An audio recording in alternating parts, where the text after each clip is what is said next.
I had a system, a particular way that I put it all out there, with thoughts and words and pen and paper melodies. Hey, ici Greg alias GTechFPV de la team Taras. Donc, comme promis, on va passer à la partie télémétrie du Crossfire. La télémétrie, elle sert à plusieurs choses. Ce qu'on appelle la télémétrie, en gros, c'est des informations qui viennent de la carte de vol et qui retournent vers la radio. Jusqu'à maintenant, en général, c'est la radio qui donne des informations qu'on envoie à la carte de vol. Et la télémétrie, en fait, c'est les informations qui viennent de la carte de vol qu'on renvoie à la radio, de façon à ce que les deux puissent communiquer tout simplement l'un avec l'autre. Donc c'est très simple en fait, on va brancher, que ce soit pour KISS ou pour Betaflight, peu importe, pour les deux, ce sera la même chose, c'est-à-dire que on va brancher tout simplement notre récepteur, le Nano RX de Crossfire, qui a donc les deux channels. On a le TX Crossfire, qui lui donc transmetteur, le Nano Crossfire, sur sa sortie TX, va transmettre les informations de la radio à l'AFC. Et ensuite, à l'inverse, on repart de l'AFC, on arrive sur le RX du Nano Crossfire,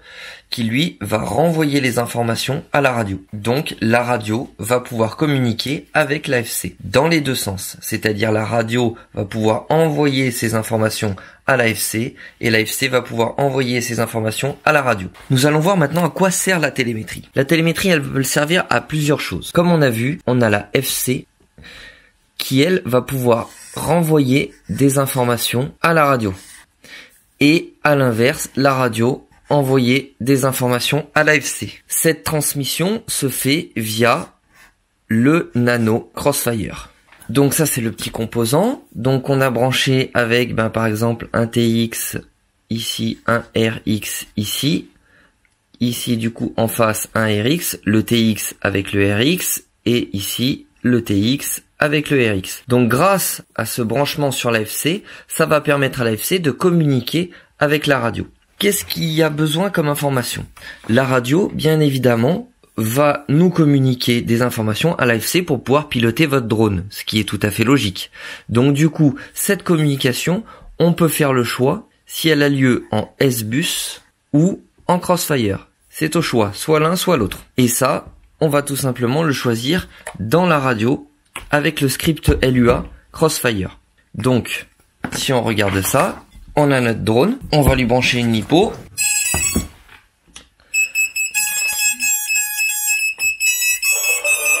Donc voilà, on a branché le drone, on arrive sur la radio. Donc ça c'est notre modèle sur lequel on va travailler. Je vérifie bien que la communication donc est verte, donc j'ai bien le lien avec la radio, pas de souci. Ici, donc on revient à notre base en faisant un appui long sur le bouton menu. Page, nous allons dans le dossier Crossfire et donc nous allons exécuter le script LUA Crossfire. Ici on voit le micro TX, donc c'est notre module qui est à l'arrière, et le Nano RX qui lui est à l'intérieur de ma machine. Donc celui-ci que je viens de brancher sur ma FC. Donc c'est lui qu'on va vouloir régler. Voici les informations qu'il nous envoie. Sur le récepteur donc j'ai branché dans mon drone, il a plusieurs sorties, sortie 1, sortie 2, sortie 3, 4 et ainsi de suite.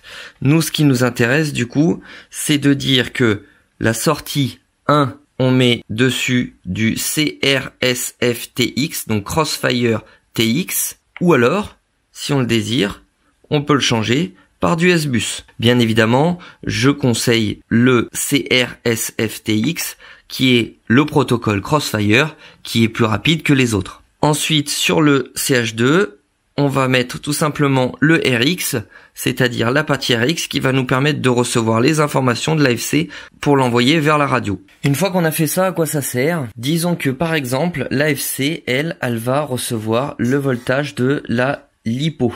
Et donc ce voltage, par exemple, si on veut le récupérer sur la radio, il faut cette fameuse connexion. Dans Betaflight, il va falloir, dans l'onglet Configurator, activer, comme on a vu dans les vidéos précédentes, la fameuse fonction télémétrie, de façon à ce que l'AFC sache qu'elle a à envoyer dans le nano les fonctions de télémétrie. La télémétrie, pour nous, va nous servir à plusieurs choses. 1. Au voltage LiPo sur la radio, plus d'autres informations. Par exemple, si vous avez un GPS, vous allez aussi avoir dans la radio la possibilité d'avoir les coordonnées GPS, ainsi que le mode de vol et plein d'autres choses, plus autres. 2, ça va nous servir aussi à ce que la radio puisse demander à l'AFC de faire des choses via des scripts LUA ou autres. Ça peut vouloir dire pour les PID, réglage VTX aussi, et ainsi de suite. On va voir tout ça ensemble, tous les changements qu'il y a à faire par rapport à l'ancienne configuration qu'on avait avec le RxSR. Pour cela, une fois que j'ai configuré donc ma radio avec le TX et le RX, je peux également demander ici, donc ça c'est pour dire sur la voie 1 on va envoyer le CH1, sur la voie 2 CH2, donc ça c'est tout droit. Et ce qu'on va faire en plus nous, c'est qu'on va demander à ce qu'ils mettent ce qu'on appelle le LQ. Avant, on utilisait sur l'ancien RxSR ce qu'on appelait le RSSI. Le RSSI, c'était tout simplement la qualité de réception qu'on avait entre notre radio et notre récepteur. Donc, si cette liaison ici était bonne, un petit peu comme les barres du téléphone, si la radio voyait correctement le RX, c'était top, on avait un niveau et qui souvent était exprimé en pourcentage. Cela est toujours possible, mais comme sur le Crossfire on est en numérique, donc c'est des 1 et des 0 si vous voulez qui passent, même si parfois cette réception est faible, c'est-à-dire si on descend très bas, parfois on descendait même à 30%, même si cette réception est faible, si les 1 et les 0 arrivent à passer, et à ce moment-là, ça ne posait pas de problème. Du coup, ce fameux RSSI pour cette nouvelle communication Crossfire en numérique n'est pas vraiment, ça image pas vraiment la qualité qu'on a de transmission des données. On a toujours cette histoire de qualité de réception. Est-ce que la radio voit bien le RX? Ça peut toujours être c'est toujours valable, on peut toujours afficher le RSSI grâce au Crossfire, ça il n'y a pas de problème, mais par contre, il y a un nouveau truc qui s'appelle LQ, donc je pense que c'est liaison quality, donc la qualité de la liaison, c'est-à-dire que la radio, elle envoie des 1 et des 0 en direction du RX. Et donc, par exemple, si la radio, elle dit, j'ai envoyé tant de quantité de données au RX, le RX est capable de juger par rapport au nombre qui a été envoyé, combien j'en réceptionne correctement ou erroné. C'est-à-dire que si la radio, elle arrive à envoyer tous les paquets au RX, à ce moment-là, l'indice de réception sera très haut en pourcentage, 100%. À l'inverse, si certains paquets, à cause d'une mauvaise liaison, n'arrivent pas, à ce moment-là, le RX le saura et donc la qualité de réception va commencer à baisser. Du coup, on a une petite différence, c'est-à-dire qu'en RSSI, jusqu'à maintenant, on avait l'habitude d'avoir un pourcentage qui était bon jusqu'à 30%, c'est-à-dire que on pouvait aller de 100% à 30%, à partir de 40 ou 30%, on commençait à s'inquiéter parce que là, ça devenait dangereux pour la liaison. Avec le numérique, le 100% reste souvent pendant très longtemps. Mais par contre, faut faire attention parce que quand on perd vraiment trop de paquets, dès qu'on arrive à 70% seulement, en dessous de 70%, ça devient très dangereux. Ça veut dire qu'il y a trop de paquets qui sont perdus et donc du coup, la liaison est très mauvaise. Donc du coup, nous allons voir comment paramétrer la radio pour soit afficher un RSSI, utiliser un RSSI, soit utiliser le LQ, sachant que le LQ est fortement conseillé puisque c'est lui qui reflète le mieux la qualité de transmission des données de la radio au RX et ainsi de suite. Nous allons donc dans la radio demander à ce que dans le channel map, donc toujours dans le réglage du Crossfire Nano RX, que dans le CH1 on envoie le CH1, le CH2 le CH2 et ainsi de suite, sauf à la fin, ici par exemple, moi dans le numéro 12 pour Betaflight par exemple, là pour la configuration Betaflight qu'on a aujourd'hui, dans le numéro 12, je vais demander à ce qu'on envoie soit au choix le RSSI, ça c'est selon votre envie, ou le LQ.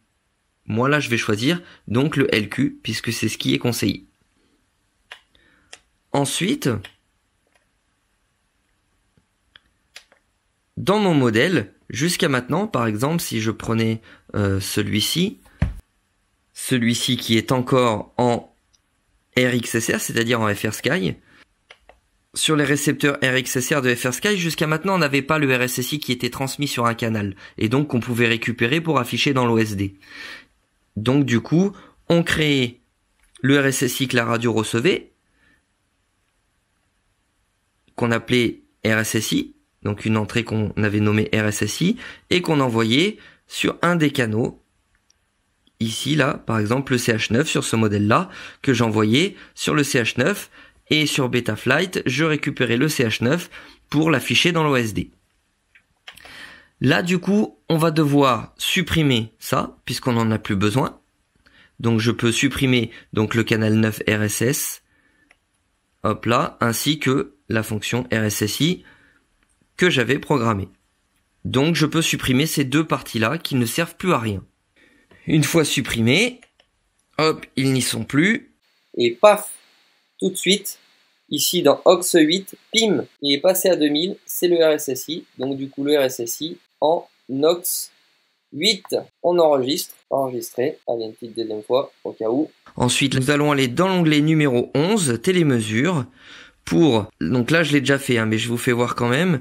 Vous faites supprimer tous les capteurs, afin de supprimer tous les anciens capteurs qui venaient du RXSR, et faire découvrir capteurs, afin de redécouvrir tous les nouveaux capteurs. Donc bien évidemment, vous branchez votre drone, afin que l'AFC envoie les capteurs via le Nano RX, et vous faites découvrir les capteurs, afin de découvrir tous ces nouveaux capteurs qui viennent du coup du Crossfire. Quand vous avez fini de découvrir les capteurs, bien évidemment, ici à la place de découvrir les capteurs, vous avez terminé la découverte. Il faut bien clôturer la découverte une fois qu'ils sont tous arrivés ici. Donc je vais allumer le drone.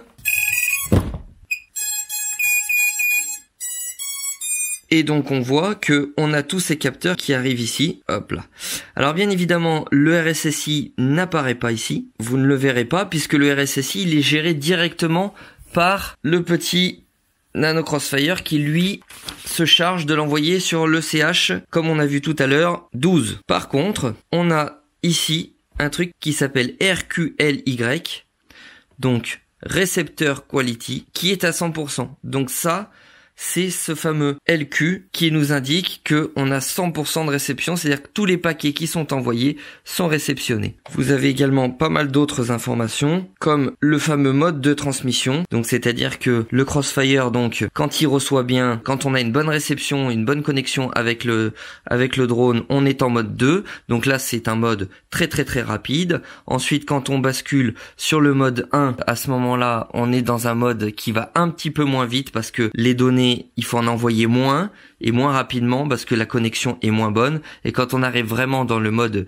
0, à ce moment-là, la connexion est vraiment mauvaise, donc on envoie encore plus lentement. Donc ça, on verra juste après. Ensuite, si on continue, vous avez donc l'inclinaison du pitch, l'inclinaison du roll, donc toutes les données qui reviennent de votre FC. Par exemple, vous avez aussi le mode de vol, donc stabilisé, accro et autres qui s'affichera. Vous avez le BTRX, donc avant on avait le VFAS pour le voltage de la batterie. Là, ça s'appelle maintenant BTRX, donc 16,4 volts. Ensuite, la capacité, c'est-à-dire ce qui a été consommé dans la batterie, ainsi de suite. Donc, toutes ces informations arrivent via l'AFC. Donc, vu que notre batterie a changé de nom, il va falloir qu'on modifie notre petit programme d'alerte batterie. Pour cela, on fait page long pour revenir en arrière, donc page 10, page 9, page 8, et on vient ici dans les interlogiques. Dans les interlogiques, on avait notre petit programme qui concernait les alertes LiPo, et donc là, à la place de BTRX, j'avais un truc qui s'appelait VFAS. Donc tout simplement, je vais venir ici, éditer, et à la place de VFAS, je vais venir mettre BTRX, et aussi changer les valeurs, parce que il me semble que les valeurs ont certainement changé. Donc il faut juste remettre à jour ça. Donc le L1, donc c'était la première ligne, donc c'était A plus petit que X avec en V1 BTRX et en V2 la valeur 14,5. Ensuite sur la ligne 2, éditer, A plus grand que X, toujours on change VFAS par BTRX et on met 14,8. Alors toutes ces valeurs, attention, c'est des valeurs de la LiPo 4S, hein, bien évidemment. Si vous voulez mettre des valeurs pour du 6S ou autre, il faudra juste faire un coefficient de multiplication, par exemple 14,8, donc pour 4S divisé par 4, et si vous voulez changer pour du 6S, fois 6. Et ça vous donnera la nouvelle valeur. Ensuite ici, la L3, la fonction flanc, éditer. Donc flanc L1, ensuite V2 c'est 4 secondes, hop là, et la ligne L4, BIST L3, L2, toutes ces deux dernières lignes L3 et 4 normalement n'ont pas changé. Là c'était juste une histoire de VFAS à changer avec BTRX. Donc là sur la radio du coup ce qu'on a fait c'est que on a découvert les nouveaux capteurs. Comme le nouveau capteur de la batterie, du voltage de la batterie a changé, il s'appelle maintenant BTRX. Il a juste fallu qu'on réajuste notre fameux interlogique, le petit programme qu'on avait fait pour l'alerte LiPo. Qu'est-ce qu'on va devoir aussi faire ? Hop là, c'est sur la page d'après, donc là où on a les annonces, donc toutes les annonces concernant les interrupteurs, ça ne change rien, sauf le petit interrupteur ici qui moi me donnait le voltage de la batterie. 16,3 volts. Voilà, là du coup il faut que je lui fasse lire la valeur BTRX et non plus VFAS comme on avait fait jusqu'à maintenant. Ensuite, ça n'a pas changé. Là, une fois qu'on a déclenché donc notre petit programme, donc le résultat de notre petit programme, le L4, l'interlogique L4, on demandait aussi est-ce que ça lise le VFAS. Maintenant, il faudra demander est-ce que ça lise le BTRX. Donc on change tous les endroits où on avait mis VFAS par BTRX. Ensuite, on avait une alerte RSSI avant qui existait dans la radio. Comme là, on fonctionne plus avec du RSSI, mais avec le fameux LQ. Du coup il va falloir qu'on fasse un petit interlogique, donc on va aller un peu plus bas, hop là, moi je l'ai mis un petit peu plus loin pour être, voilà, c'est un petit programme qui va servir à nous avertir quand on a une mauvaise qualité pour que la radio, elle dise qu'il y a une voix qui dise qu'on a une mauvaise réception du Crossfire. Donc pour cela, on a parlé tout à l'heure de ces fameux modes, donc du coup on demande à ce que la valeur A soit plus petite que le X. Donc si j'édite pour vous faire voir comment je l'ai écrite, donc c'est la fonction A plus petit que X, et donc on demande à ce que le A, donc c'est-à-dire le fameux mode, soit plus petit que le chiffre 2. Ce fameux mode, donc il y a le mode 2, mode 1 et mode 0. Quand on est en mode 2, c'est le meilleur mode, c'est là où le Crossfire il envoie le plus vite les informations. Ça veut dire que il sait déjà qu'il y a une très bonne liaison. Donc du coup, ça ne sert à rien d'avoir une alerte de mauvaise liaison si on est en mode 2. Automatiquement, le Crossfire va passer en mode 1 puis en mode 0 si jamais il y a une mauvaise réception. Donc déjà, on demande à ce que la première condition, c'est que, hop là, si je vous réédite, c'est que le A, donc le mode, soit plus petit que 2. Donc il faut que ce soit le mode 1, soit le mode 0. Avant, ça ne sert à rien de déclencher des alertes. Ensuite, ici, on va demander à ce que de nous avertir, c'est-à-dire que le L12 se déclenche quand la valeur A, c'est-à-dire la qualité de réception, est plus petite que 80%. Ce qui veut dire que là déjà, on commence à être mauvais, et surtout, il faut qu'en plus de ce qu'on a demandé ici, et en supplément le L11, c'est-à-dire qu'on soit en mode dégradé, c'est-à-dire pas le mode 2 qui lui est le mode le plus rapide, mais le mode 1 ou le mode 0. Donc ça c'était notre déduction de l'interlogique numéro 11. Donc ça fera l'objet d'une première alerte, ou donc ça c'est une alerte à 80%, donc quand on est en dessous de 80% avec en plus un mode dégradé, donc c'est-à-dire le 1, enfin plus petit que 2, donc le 1 ou le 0, et une deuxième alerte en dessous de 70% avec toujours la condition L11, c'est-à-dire qu'on soit en mode dégradé. Donc du coup, nous, ce qui va nous intéresser, c'est les interlogiques 12 et 13. Pour déclencher, hop, sur la page d'après, des petites voix, ici. Donc en 12, je demanderai LQ low. Il y a une petite voix qui me dit attention, réception faible. Et ensuite, en LQ13, on déclenchera LQ critique, donc une réception critique. Donc c'est en dessous de 70%, parce que je vous rappelle que pour le LQ, en dessous de 70%, ça devient très dangereux. Voilà pour les alertes donc de LQ, donc de réception, qui remplacent le RSSI maintenant. En plus de ces alertes sur la radio, bien évidemment, il va falloir que j'affiche quelque part cette qualité de réception. Et donc, comme on l'a vu précédemment, ici avec un appui long sur menu, dans page, on vient dans le Crossfire, on démarre notre Crossfire LUA. Ici, on vient dans notre récepteur. Et dans notre récepteur, hop là, en channel donc 12, ici, on a demandé à ce qui est le LQ. Et donc dans Betaflight, on va récupérer le channel 12 qui correspond à l'auxiliaire 8 et l'indiquer comme quoi c'est le canal RSSI. C'est-à-dire que vous pourrez l'afficher dans votre OSD, même si c'est pas du RSSI, c'est le fameux LQ et vous savez que il faut une alerte en dessous de 70%. Donc, dans la partie OSD de Betaflight, il faudra demander une alerte non plus à 30% comme avant, mais à 70%. Dernière partie. Donc là, on a vu pour le voltage LiPo, on a vu pour le RSSI et le LQ. Et donc, il nous reste les scripts LUA afin de pouvoir communiquer avec l'AFC. Pour cela, concernant Betaflight, il suffit de télécharger le script LUA Betaflight. Tout est OK, il reste plus qu'à vérifier les scripts LUA Betaflight.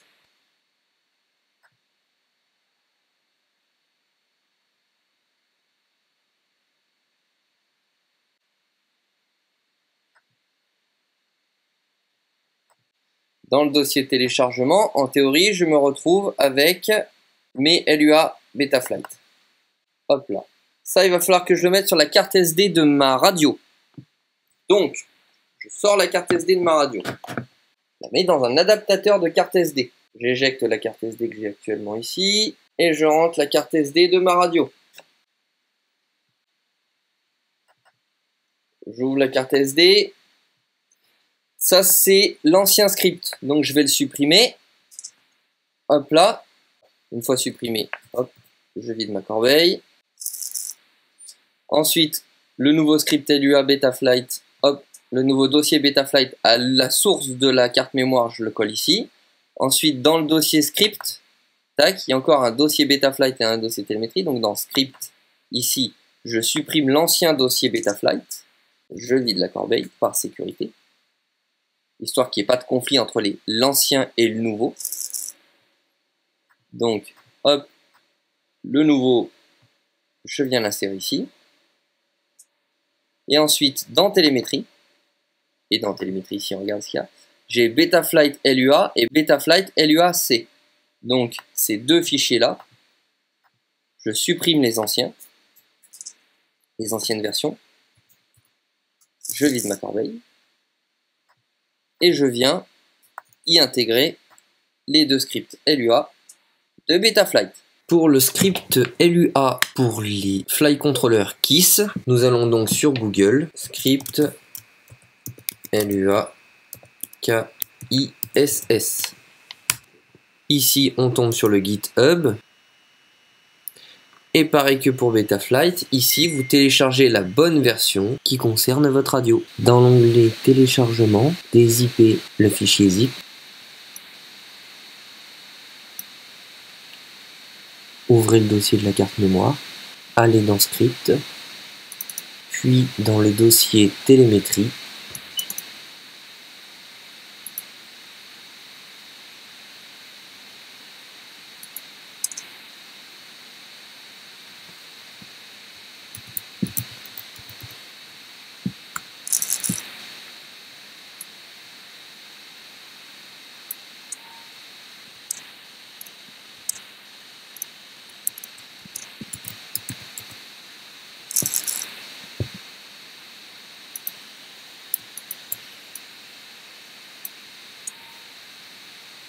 Une fois que j'ai mis à jour donc mon script LUA, j'éjecte la carte et je la réinsère dans la radio.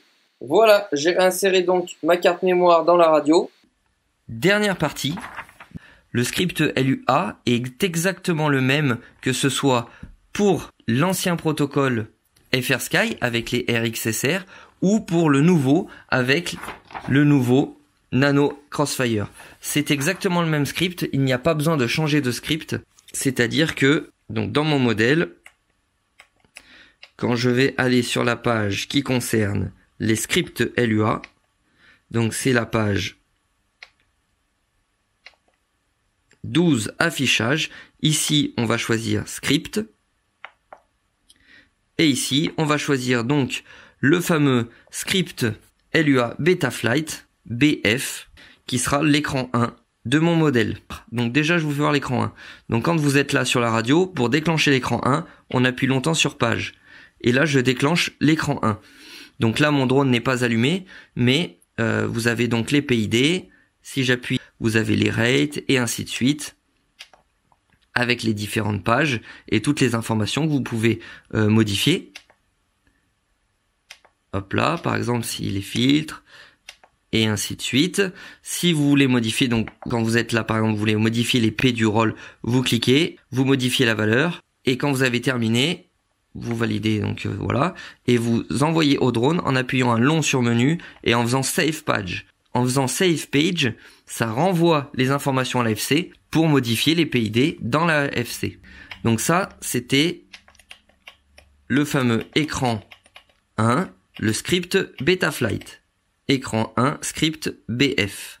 Pour KISS, c'est un petit peu différent, c'est-à-dire que pour KISS, vous avez deux scripts. Donc vous choisissez bien script, et juste ici, vous choisirez donc le script KISS Crossfire, si vous êtes sur un Crossfire, comme actuellement on est en train de le faire, ou alors KISS SP pour Smart Port, qui est le protocole qu'on utilise sur le RxSR et autres. Donc selon si vous êtes sur un RxSR, donc FrSky, ou si vous êtes sur le Crossfire, donc TBS, faudra choisir un script ou l'autre. Ensuite, en plus des scripts, vous pouvez faire un deuxième écran par exemple avec des barres. J'ai choisi une barre qui va représenter la qualité de réception. Une barre qui, quand elle sera vide, ce sera 0%, et quand elle sera pleine, ce sera 100%. Nous allons changer ça. Avant, pour le RSSI, ça pouvait être relativement clair puisque on savait que le RSSI pouvait baisser beaucoup.